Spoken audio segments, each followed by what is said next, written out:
Hello, everyone. Hello. So, as you all know, we have been through, or still going through actually, a lot of transition, a lot of changes. You might be seeing it in your personal life. I imagine you are. But a way we've kind of seen it on a global scale, we've seen people pass away suddenly. People that like you kind of just didn't expect, or people that like, bro, you're not even like an older person, but how did you just randomly pass away? Part of that has changed. We've seen people come into leadership roles and then almost immediately like removed from those leadership roles. Change. Point being, this is a time frame. This last 6 months of the year has been, and I'm including up to December, so time that we've not even come into yet, has been just a lot of change. And because of that, people feel it and they don't realize what they're feeling, right? So, backstory, I've been dreaming like crazy lately. Like almost every night there's a new dream, and I know that these dreams are, bits and pieces of different things that the Lord wants me to know, whether that is for the masses or if it's for me personally. It's just putting dots and connections together. So if you're a dreamer, I imagine you're probably also experiencing a lot of heavy dreams right now as well. Anyway, I had a dream, and in the dream, it was what I woke up with was a phone number, like a 7-digit phone number. Now, I've not called this phone number yet because it's a 512 number, so it's like in Austin. I've not called this phone number yet. I don't know who's going to be on the other line. And I said yet, I don't even know if I'm actually going to call it. And that's irrelevant to what I'm actually trying to talk about. I just think it's funny that the Lord was like, let me give you this phone number in a dream, because what am I supposed to do with that? What does that even mean? Anyway, I wake up, and this is this morning. I wake up, and I'm kind of talking to him about this phone number to get a better understanding. And then I stop, and I'm like, there's something else. What is it? What I've been doing lately is asking God, like, what is it? Because I know it's something, but I can't always put my finger on it. And what I mean by that is I don't always have language for what I feel. I don't always have language for what I sense. And so in prayer, sometimes I'll say, okay, before I just go off into the deep end with prayer, let me pause. Lord, here's my question, and let me just shut up and wait for you to speak. I'm grateful that usually God speaks. Now, today, after I, woke up with the dream, I also read in the morning, and I read 1 Samuel 17, 32 through 58, 32 through 58. And it just so happened that what I read was in connection to the answer that God gave me, or the language that he gave me for that feeling that I was having. So before I get into what is this prophetic word, because it's a simple word, before I get into that, we're going to read 1 Samuel 17, 32 through 58. Now, you might be like, girl, what's going on? And actually, I'm sorry. 32 through 58, is that where I want to go?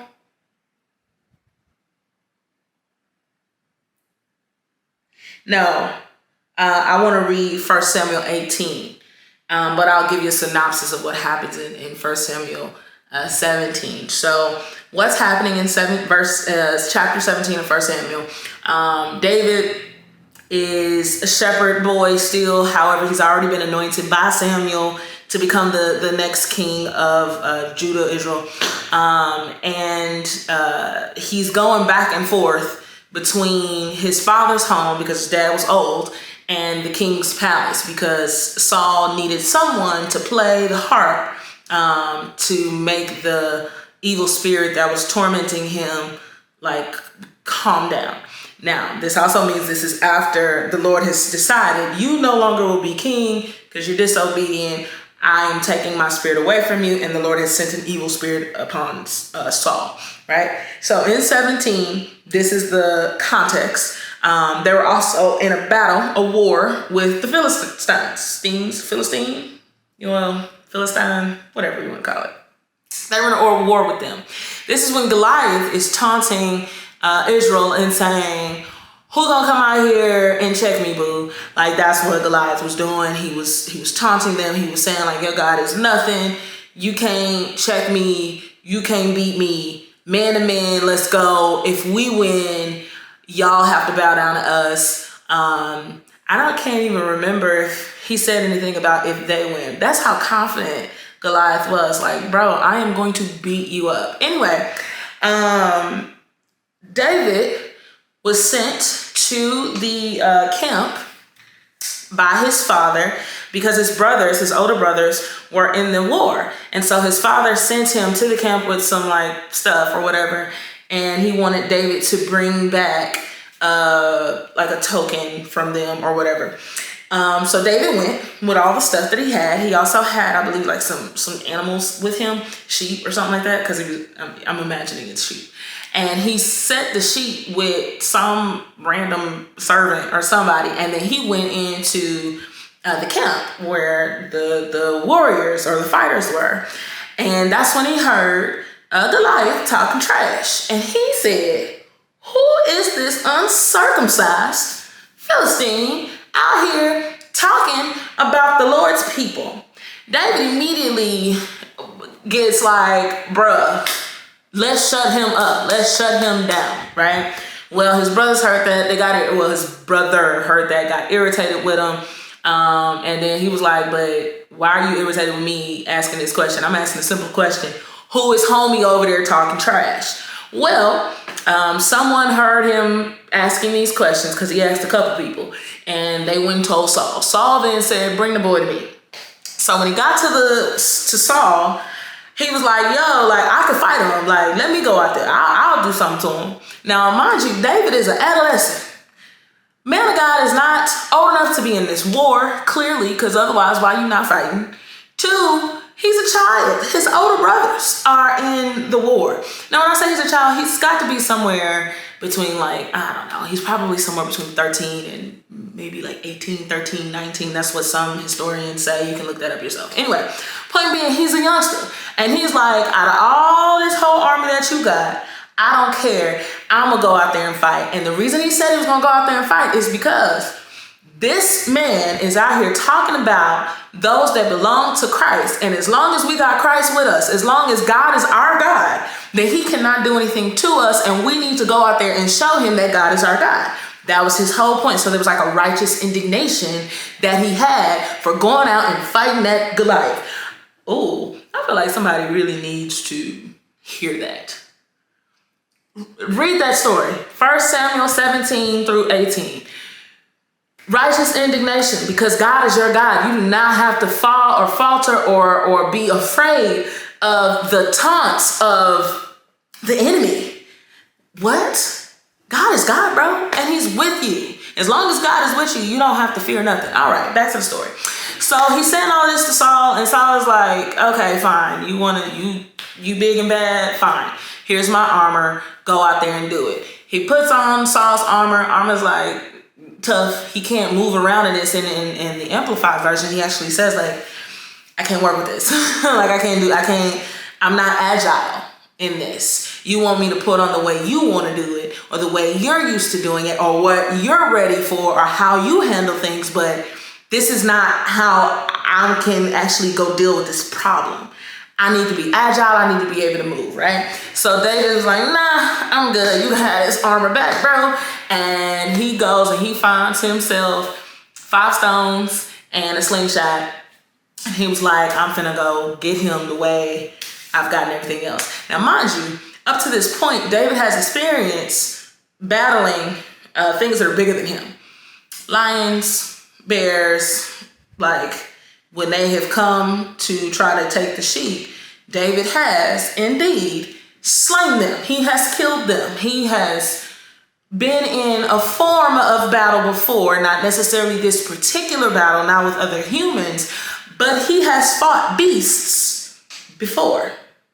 Goliath ain't nothing but another beast, another form of a same beast. Like it's still a beast, right? So he's ready to go. He's like, I'm not scared. I didn't yapped up a lion before. Like, I'm good. You know what I mean? So he goes out. He hears Goliath doing his taunts, And David walks out, and Goliath is like, what?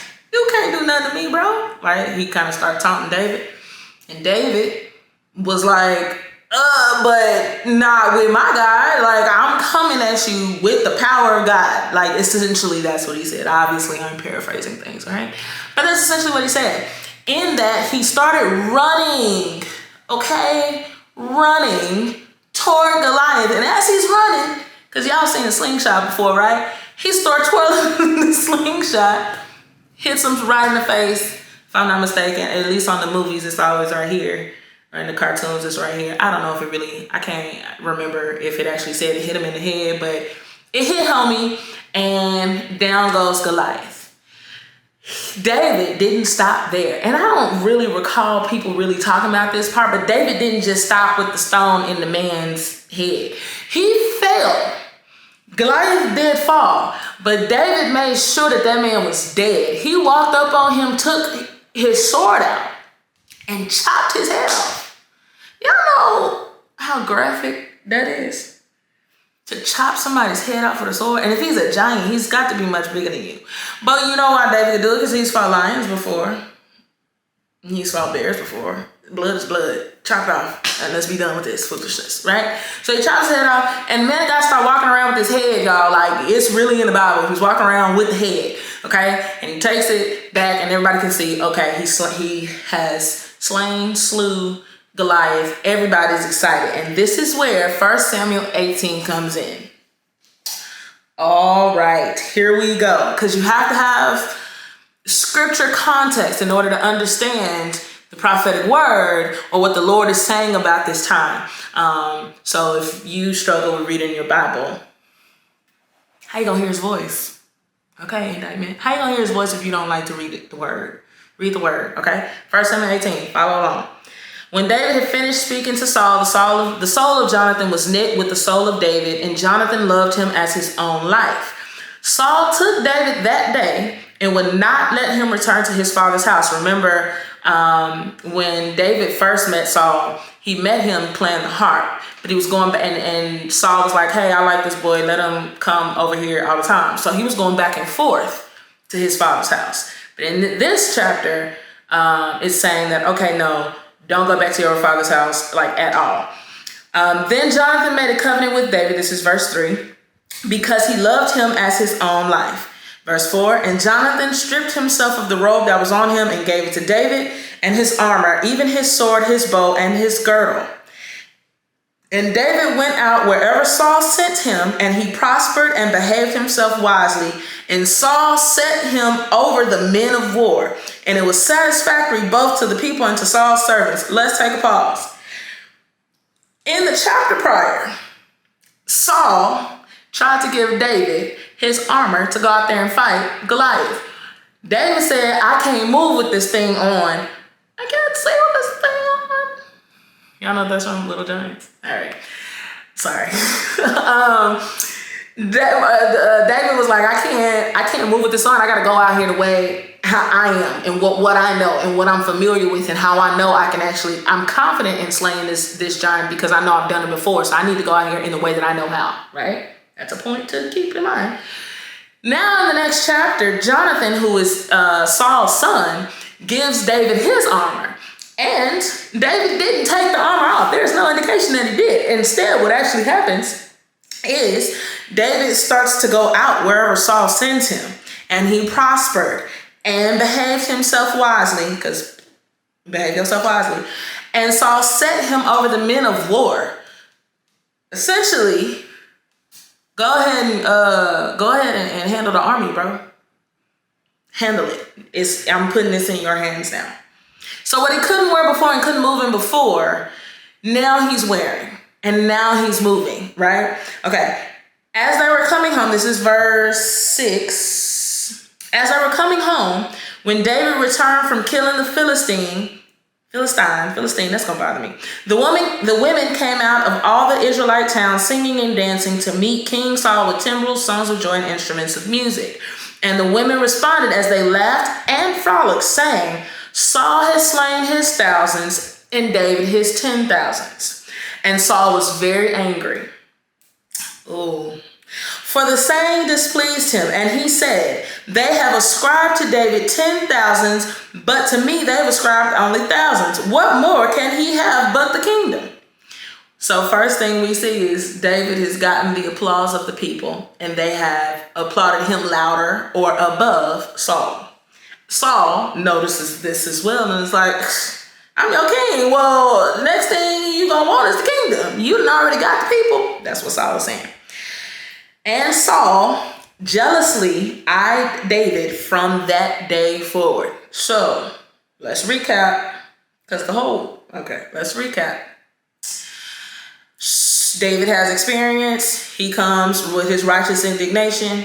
He says, I'm going to take down this Philistine because y'all up here acting timid and afraid, and that's crazy because God is on our side. So I'm going to go fight him and shut this all down. He does that. Saul says, oh man, great. It's cool to have him on my side because he sees a benefit in David. This is the second benefit he's seen in David. The first one was he makes me feel good because these demons be tormenting me. That was the first time. The second time is he slays the demons. He slays the giants that I should have been slaying. Because let's talk about that. Saul should have been out there fighting Goliath himself. Leader. Anyway. So here comes, this is the second benefit that David affords him. However, I'm cool with the benefit. I just don't like when other people applaud you for benefiting me. So now there's jealousy. Okay. The next day, an evil spirit from God came mightily upon Saul, and he raved madly in his house, while David played the lyre with his hand, or the harp with his hand, as at other times. And there was a javelin in Saul's hand. So he's tripping in a room while David is trying to play the harp to calm him down, and he's got a javelin in his hand. And Saul cast the javelin, he threw it, for he thought, I will pin David to the wall, and David evaded him twice. So he done tried to kill the boy. Okay, come play for me, come be over my army, come lead my people, go where I send you, and I'm gonna try to kill you because I'm jealous. Nuts. All right, verse 12. Saul was afraid of David. Y'all hear that? Saul was afraid of David because the Lord was with him but had departed from Saul. So Saul removed David from him and made him his commander over 1,000, and he went out and came in before the people. So Saul was afraid of him because you have God and I don't. Because you got to recall, Saul knows that the Lord is no longer with him. And that has got to be terrifying. To know that the God that even appointed you as king is no longer on your side. Oh my gosh, right? Then here comes this kid who is slaying the giants you're supposed to be slaying, stops these demons from tormenting you. The people already like him over you. You're jealous of him. But not only are you jealous, you're afraid of him. And so, you know what, just get away from me. How about that? So he sends him out to be a commander over thousands. And the people loved him, but here's why he sent him out though. Before we get there, David acted wisely in all his ways and succeeded, and the Lord was with him. That's verse 14. Verse 15, when Saul saw how capable and successful David was, he stood in awe of him. He was jealous of him, he was afraid of him, and he was in awe of him. Okay. But all Israel and Judah loved David, for he went out and came in before them. Saul said to David, my elder daughter Merab, I will give you as wife, only serve me courageously and fight the Lord's battles. He told David, I'll give you my daughter, the first daughter, not Michael, the other one. Just serve me. For Saul thought, let not my hand, but the Philistine's hand be upon him. So I'm going to send you out to battle, and the Philistine's going to kill you. And I'm going to send you out with the incentive of, hey, like my daughter, so you're going to really want to fight because you're a poor dude, right? Like poor men don't get like royal wives, right? And so if I send you out to battle and you really going to try to fight, they'll kill you before you can even come back. So now I'm going to get rid of you, not by my hand. Ain't that conniving and manipulative? David said to Saul, who am I and what is my life for my father's family in Israel that I should be the king's son-in-law? But at the time when Merab, Saul's daughter, should have been given to David, she was given to Adriel, the Melethite, as wife. Y'all, these names. Now Michal, Saul's daughter, loved David, and they told Saul, and it pleased him. Saul thought, I will give her to him that she may be a snare to him, and that the hand of the Philistines may be against him. So Saul said to David a second time, you shall now be my son-in-law. He wasn't giving him, he enjoyed the idea that his daughter loved Saul or loved David, not because, oh, he's a worthy man for you to love and he's going to take good care of you and he's going to make sure you're good. No. Yes, I'm glad you love him so I can use you to kill him again and to snare him. What the heck, Saul? This is the same person that's jealous of him, same person that's afraid of him, and the same person that is in awe of him. All right. The prophetic word is coming. Just stay with me. Saul's servants told, this is verse 23. Saul's servants told those words to David. David said, does it seem to you a light thing to be a king's son-in-law, seeing I am a poor man and lightly esteemed? He started asking questions. Why does man keep trying to give me his daughters? This feels weird. Mind you, earlier it said that David was wise and the Lord was with him. I mean, the man of God had the Holy Ghost, even though we wasn't calling it the Holy Ghost at the time, right? All right. 34. And the servants of Saul told him what David said. Saul said, say this to David, the king wants no dowry, but 100 foreskins of the Philistines. That's really gonna bother me. To avenge himself of the king's enemies. But Saul thought to make David fall by the Philistines' hands. Again, he sends him on this seemingly to him impossible mission to go get y'all know what foreskin is, right? Foreskin is connected to male anatomy. Go get their foreskin, 100 of them. Bring it back as the dowry. What is this man gonna do with foreskin? First of all, that's nasty. Let's just be clear. That's nasty. That's disgusting. But he says the reason why he says something so, to me, egregious is because I'm trying to get you to want to do something impossible because you already think that you are, and I mean, just based on the times that they were in, David is a poor man. He even said that. I'm a poor dude with like my father is not even about that life and you keep trying to marry me off to royalty? Like, why, bro? Even David is asking that question. And so the homie says, I know, thinking that position, thinking that status is what will drive someone because it's driving him. Saul then says, hey, go do this impossible feat so you can have my daughter, so you can have the position and the lifestyle of being in royalty, right? Well, because the Lord is with David,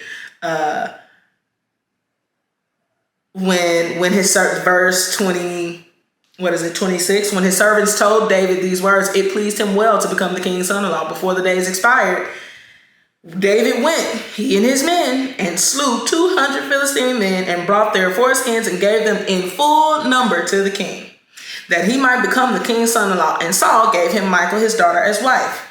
Verse 28, when Saul saw and knew that the Lord was with David and that Michal, his daughter, loved him, Saul was still more afraid of David, and Saul became David's constant enemy.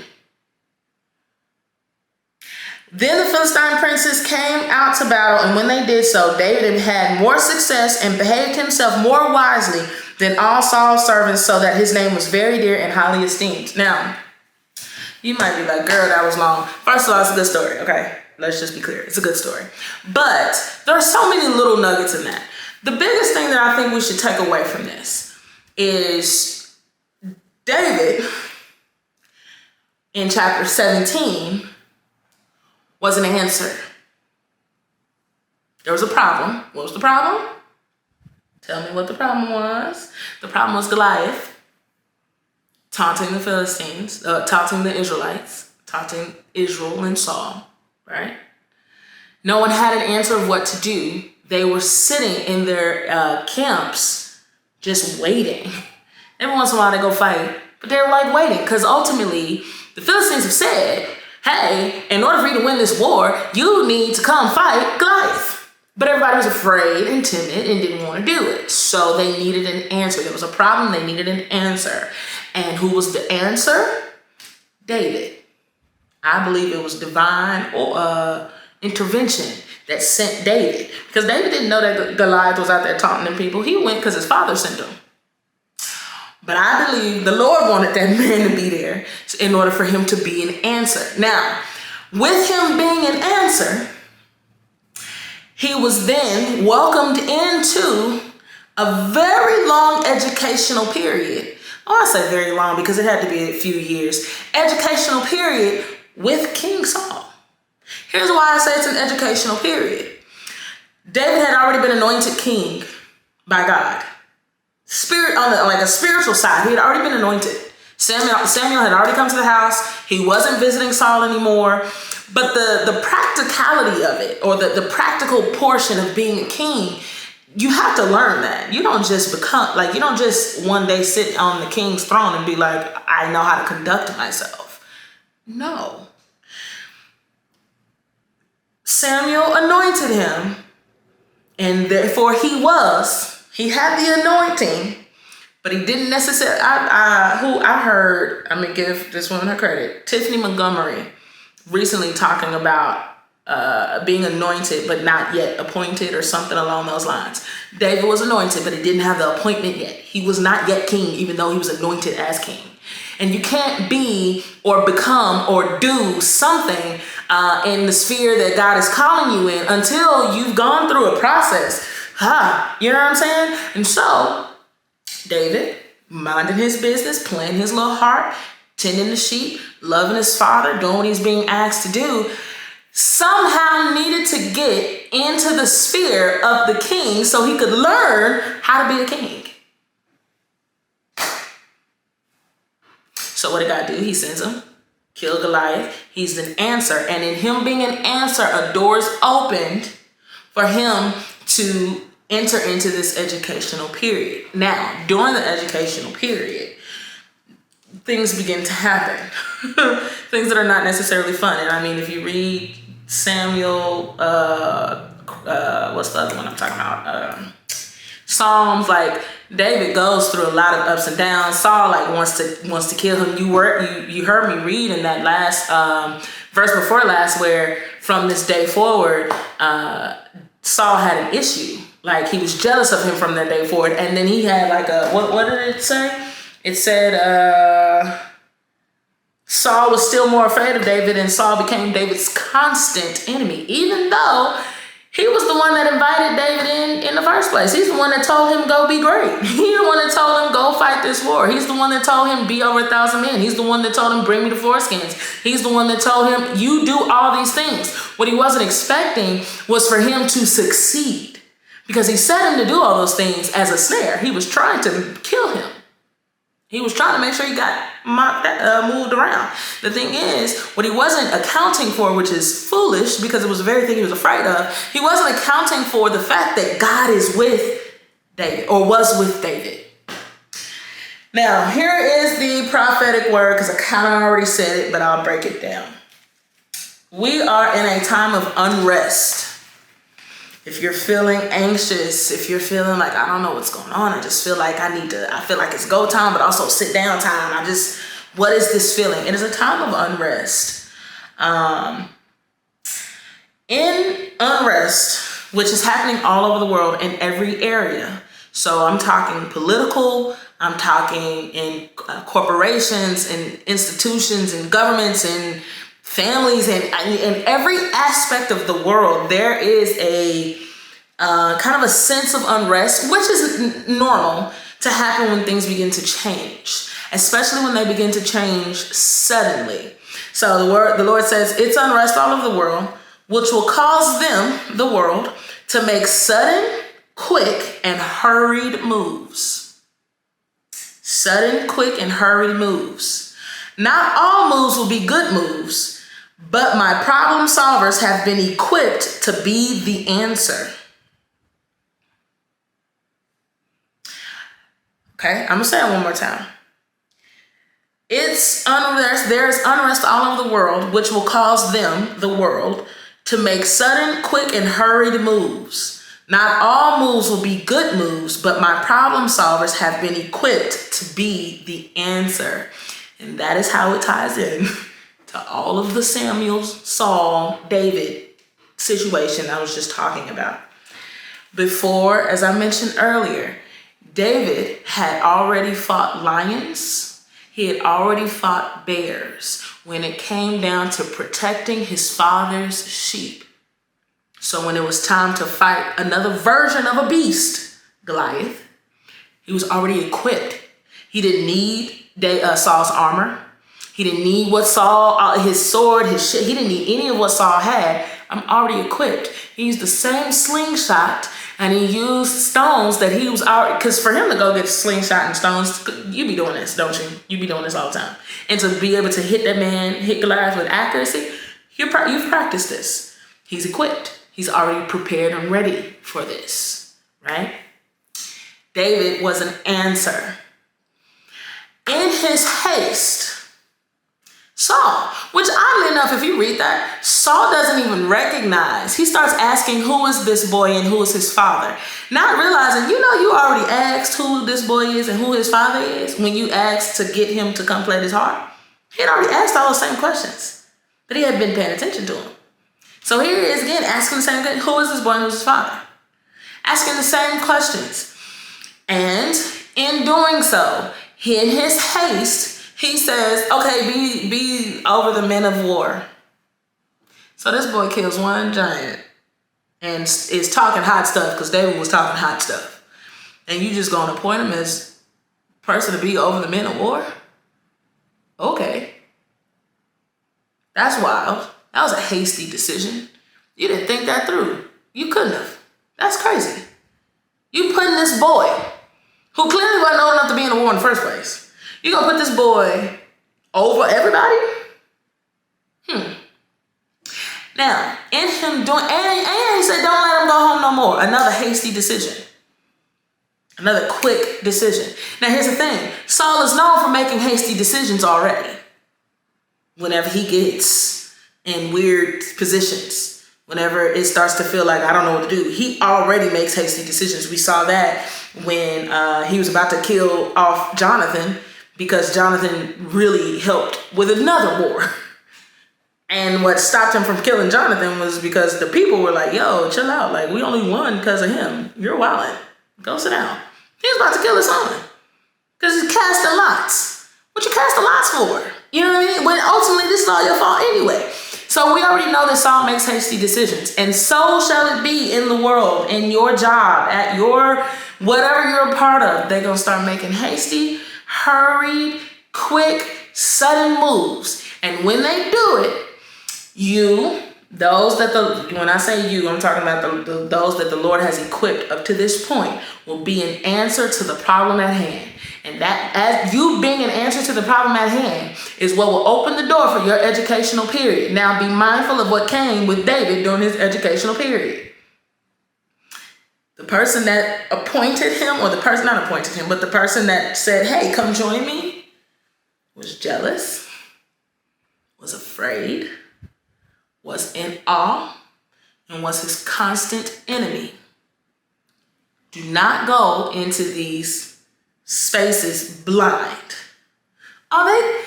The people at my job, they just love me so much, and they say all kinds of nice things about me, and they just, girl, boy, sir, ma'am, keep your eyes and your ears open and pray that the Lord, pray for discernment, and pray that the Lord shows you what is real and what is not real, that he gives you direction and guidance. That chapter says that David acted wisely. He even asked questions. Y'all heard that question about why he keep trying to marry me off to his daughters. That was his brain thinking things through, right? You're an answer. This unrest is because it is time for the problem solvers to rise. But problem solvers, be aware that it is the door for an educational period. You've already been through one. That's why you're equipped and ready to be an answer to the problem. But it's also the beginning of another education period for you in becoming the problem solver. It's another door on your way to your appointed time, what you've already been anointed for. Man, I'm blessing myself. That's why I keep making noises. Be of good courage. Speak up, okay? When they say they have a problem, Don't be like, oh, I mean, I got an answer, but I ain't gonna say nothing because they don't ever be calling on me and I be raising my hand, but don't nobody. David walked in the camp and said, who is this? Who is, man, what I want to say, I can't say. Who is this? Who is the homie over here making noise? He didn't wait for somebody to talk to him and his little jealous brother, because I think his brother was jealous.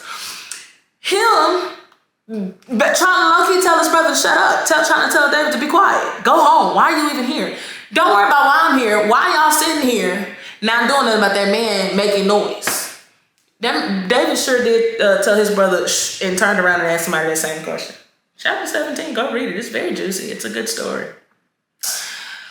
Don't be afraid to speak up, but also be aware that you need to speak up when the Lord is with you. Don't just get to talking and you don't know what you're doing. Okay? Problem solvers arise. Your time is here and it is the door for your next. On your way to the appointment that God anointed you for. So I hope that was helpful and I hope it blesses you.